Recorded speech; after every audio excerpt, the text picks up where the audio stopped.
And welcome back to the Y.E.S Longevity Podcast, where we give you insight on how to get fit, feel younger, and live better. I am Chris Porter, owner of Y.E.S Fitness, coming to you from a wet, cold, raw Tuesday in Burlington, Connecticut.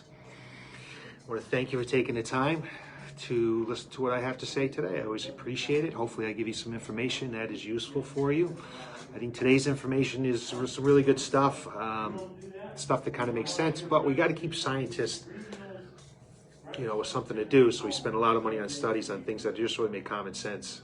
But so let's go. This is a study hot off the press. Anyway, we don't have any housekeeping today. It's mid-October, no housekeeping going on. We're in the middle of our COVID cleanup challenge. This week is the halfway mark, so people are coming in, getting their weigh-ins, getting their body composition, give them an idea where they stand, and hopefully it will propel them in the next 3 weeks to make enough changes so that they can win a free membership from us down here at Y.E.S Fitness and some other cash prizes and things like that. So that's all we got going on right now down here at Y.E.S Fitness. So let's just get right into it. So we want to talk about a study. Recent study that links junk food to age marker in chromosomes. So short telomeres are one of the 9 hallmarks of aging. We've talked about them before. Short telomeres is a hallmark of aging. They're a marker of biological aging at the cellular level, and a new study suggests that diet is a factor in driving these cells to age faster. People eat a lot of industrially processed junk foods are more likely to exhibit a change in their chromosome linked to aging.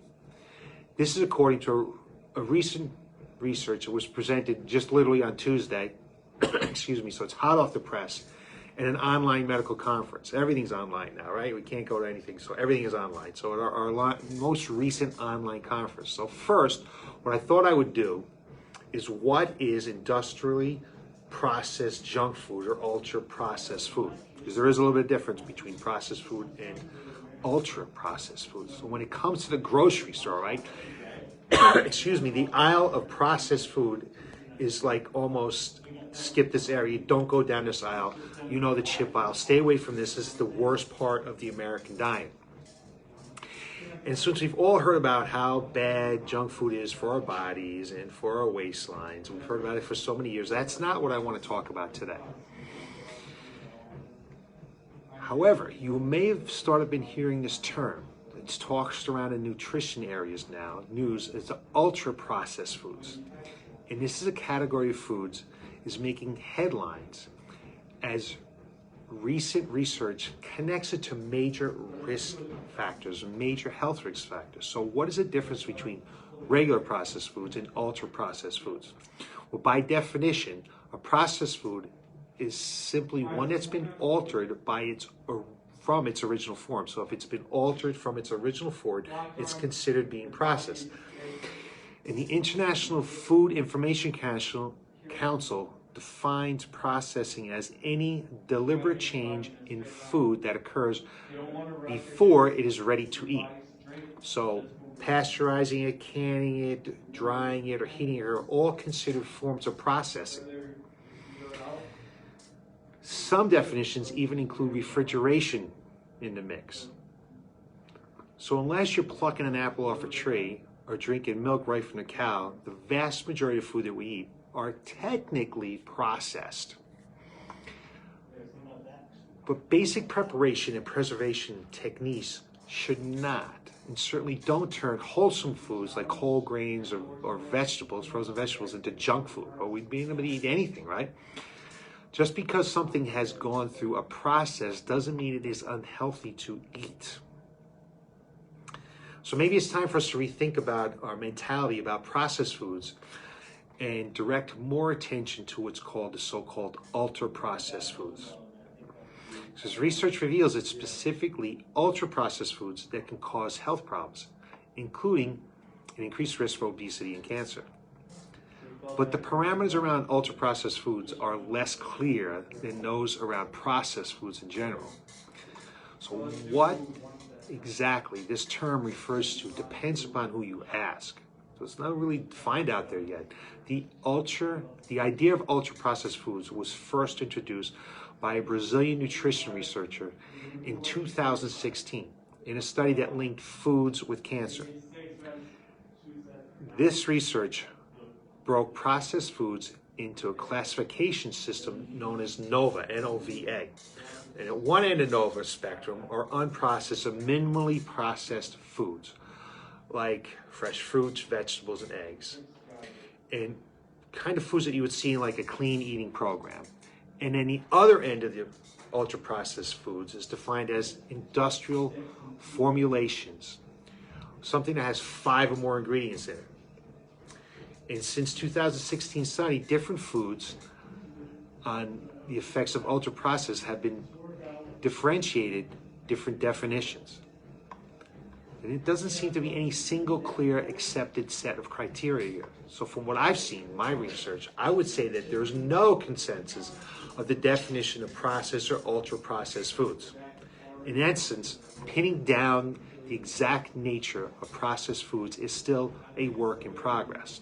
We need to understand the more processed it is, the further it is down that spectrum, and probably the worse it is for our health. But let's get back to the study. If you have 3 or more servings of a so-called ultra-processed food per day, doubled the odds that strands of DNA and proteins called telomeres found on the end of chromosomes would be shorter compared to those people who rarely consume those foods. And that was reported by scientists at the European and International Conference on Obesity. So short telomeres, like we said, are a marker of biological aging at the cellular level.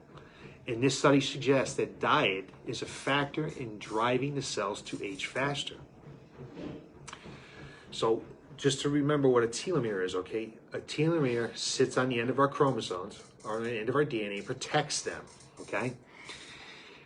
And one thing to keep in mind is, while the correlation is strong between nutrition and this aging marker, the causal relationship between eating highly processed food and the diminishing of telomeres remains speculative. So there's not a causal relationship yet, so more research needs to be done here. Each human cell has 23 pairs of chromosomes that contain a genetic code. So again, to review what a telomere is, they're like the aglets on your shoelace. They protect the DNA.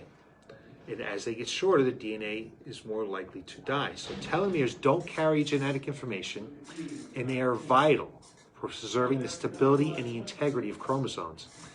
And by extension, the DNA that all the cells in our body rely on to function. So as we get older, our telomeres shorten. They naturally become shorter and shorter over time. And this is because each time a cell divides, part of the telomere is lost.